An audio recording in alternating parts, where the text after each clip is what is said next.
That's disgusting. No, Josh, don't leave me.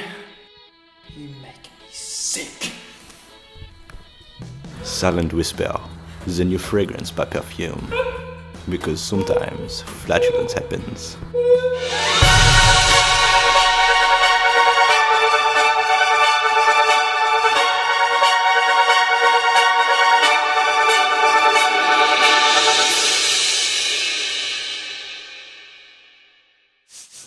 Not Super Mario or Shovel Knight, Super Chibi Knight is a wacky and colourful action RPG with enemies that look suspiciously like evil mutant angry birds. The only thing cuter than the game is that it was a collaboration between a dev and his 8-year-old daughter. A sequel to 10 million that takes the core experience and makes it more complete. Graphics, animation and music all get a boost and it feels more like an adventure than a game per se.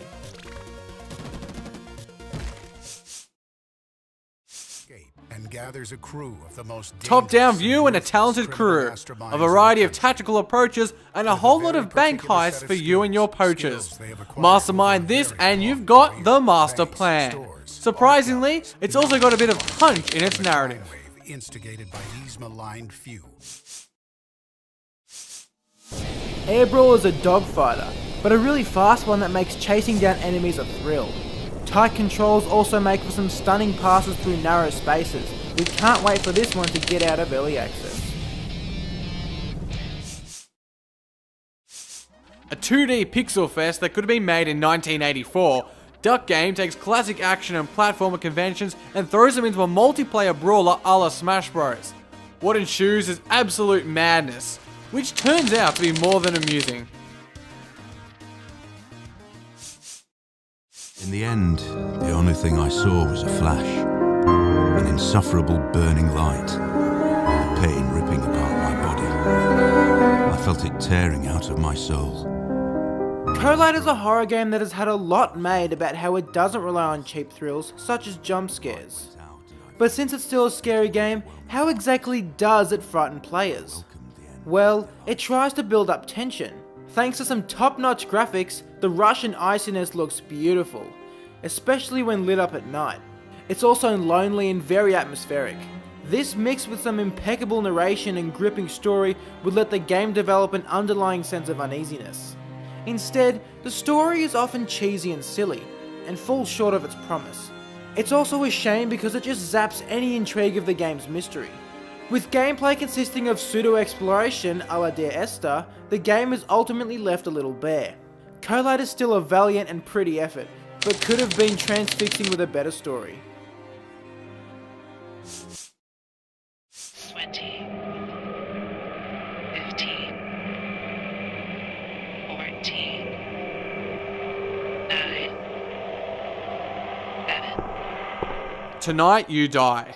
Well, hopefully you don't die, but it is the name of this game. It's a very short game, and you don't really do much. You try and figure out what's going on and simply react. At the start you're told, tonight you die, and after that you walk forward under the light of the street lamps. But you never get any further. The city is filled with the same scene with the same lonely lamp. There's a crackling ambience, but it soon grows into a howl. You can hear the malice within it. The drones and howls grow louder and their beats quicken. You remember you are going to die tonight. You're in danger. You look around and see nothing. It must be behind you. But it's surrounded by the crackles and howls.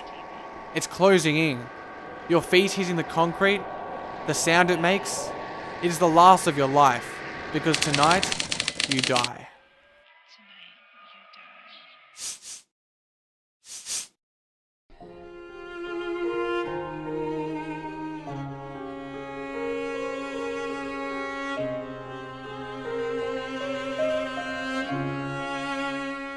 It's almost unreal to think that Homesick was made by just one person, for there is so much detail in the game.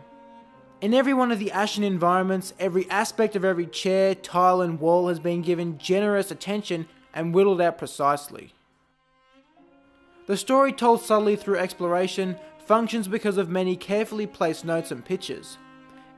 It is a remarkable feat accomplished by Barrett Meeker, but perhaps the level of detail is the result of having one focused and united mind work on the game. Meeker has stated that Dear Esther was an inspiration, not to mention Homesick also reminds of similar titles such as Gone Home and Ethan Carter. In comparison to Esther, there is more engagement with puzzles and a clearer story. Another nice touch is how you play out your dreams in a surreal version of the house with an axe in hand. Ultimately, like the earlier comparisons, Homesick works because it has the potential to create an emotional reaction in its players. And it is that potential that further proves that it and games as a whole can tell profound stories.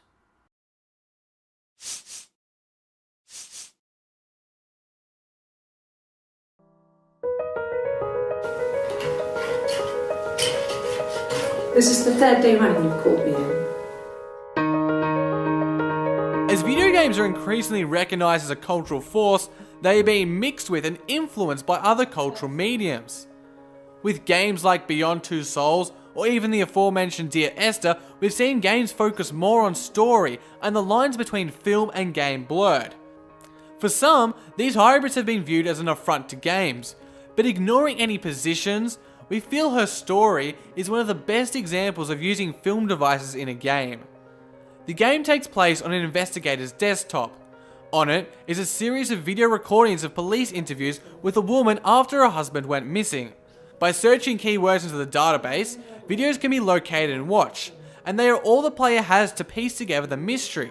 This means that the narrative is always subject to the player's choices. It is the player that determines the order the videos are watched in, and the player who pieces the story together in their mind. In this way, Her Story lets the player be responsible as the factor that decides how things play out, and it is by sticking to this principle that we feel Her Story is able to successfully borrow elements like video footage from films. We're probably harped on too long, but before we go, we should also give a shout out to the main actor, Viva Seyfarth, who does a brilliant job bringing the pieces of the narrative to life.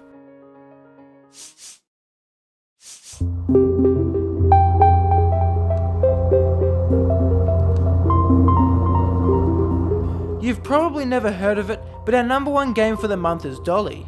We can't wait to tell you what it's about, but you're gonna have to wait until next week when we feature it on our Game of the Month video. Another month finished and a whole lot of glorious games uncovered. We hope you enjoy. Thanks for watching. My name's Lawrence. And my name's Josh. We'll see you next time here on Indieformed. That's disgusting. No, Josh. Don't leave me, please. Make me sick. Okay. That's disgusting. That's disgusting. That's disgusting. That's disgusting.